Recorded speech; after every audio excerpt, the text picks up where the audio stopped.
Today, you are going to start writing your inciting moment and your rising action. And as you get started, I want to remind you of a technique that you've already learned. We know that great writers help the reader to imagine the action, to really imagine the events in the story. And they do this through dialogue and descriptive details. We've called this technique exploding the moment.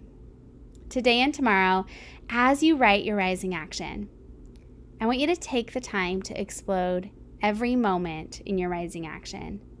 Really take the time to help the reader imagine the characters, to imagine the setting, to imagine every event in your rising action. So here's what I don't want to see. I smelled the squirrel. I looked around the market for him. I found him sitting on a trash can and began to pull.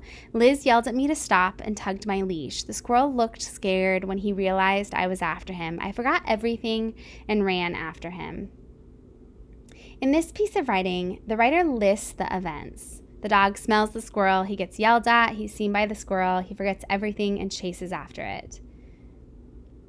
Today, as you write your rising action, I don't want you to list the events. I want for you to take the time to explode every one of those events, to really help me to imagine those moments. And you're going to do that through dialogue and descriptive details. So here is that same series of events, but exploded. This is actually from one of my students' street narratives from this last year. Then I smell it, something that stands out against the rest of the smells here. I take a long sniff, a squirrel. I drown out the noises of the shoppers and stall vendors. I scan the crowd, a woman talking with an apple vendor, a child eating an ice cream cone, two men playing chess, something furry. Something furry! There he is, I think to myself slyly. A small, red-brown colored furry creature sits on a trash can, scrounging for thrown out scraps of food, his puffy tail standing straight up. Without a second thought, I bolt towards it. As nothing else matters right now, my leash jerks from between Liz's knees, and the bells of it jingle with the force of my bound. "Stop!" Liz yells, yanking at my leash. "Fudge nuggets!" I curse, hoping the squirrel didn't hear her yell. It does. The squirrel snaps its head up, and its gray eyes dance around before locking on me. Its eyes widen in alarm as it sees me coming right at it. For a moment, time freezes, and all I am aware of is that squirrel and its movements. The black garbage bin it stands on and that nasty smells coming from it, forgotten. The red and orange lanterns strung over the street in a zigzag pattern, forgotten. The sound of Liz shouting my name and the pounding of her feet chasing me, forgotten. Just the squirrel remains. So, in this example, the writer helps the reader to really imagine the action, to imagine every event in the rising action. And she does this through dialogue and descriptive details. In our terrible example, the writer here says that Liz yelled at me.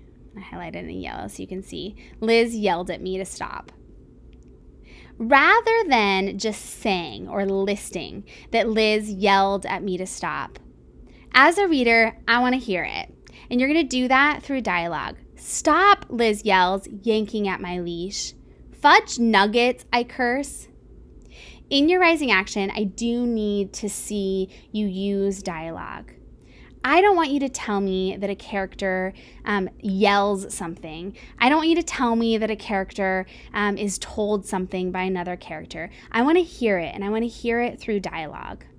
I also want to see lots and lots and lots and lots of descriptive details. In this example, this student uses tons of descriptive details.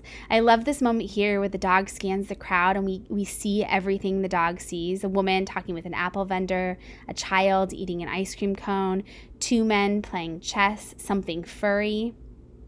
Or here, this moment that in my terrible example, I did a terrible job painting a picture of. The squirrel looked scared when he realized I was after him.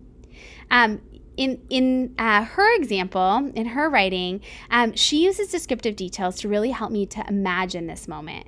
The squirrel snaps its head up and its gray eyes dance around before locking on me. Its eyes widen in alarm as it sees me coming right at it. I want for you today to use dialogue and descriptive details, tons and tons of descriptive details, to really help me to imagine every event, every moment in your rising action. Take the time to really explode every single moment. So here's your job. You're going to get started writing your inciting moment and your rising action. It'll probably take you 2 days. Your inciting moment and your rising action is this part of your story. Your goal is to help the reader to imagine the events through dialogue and descriptive details. Here's your bonus. I would love to also see you start to paragraph. Remember that narrative paragraphs are super, super short. I also want you to remember that anytime there is a new speaker, there's a new paragraph. So for example, here, Liz yells and then the dog thinks nuggets, fudge nuggets. So because Liz is speaking here and the dog is thinking here, this needs to be 2 different paragraphs. So that's your bonus. You also should be paragraphing in your draft. It's going to really help you when you start to revise. Okay, get rolling.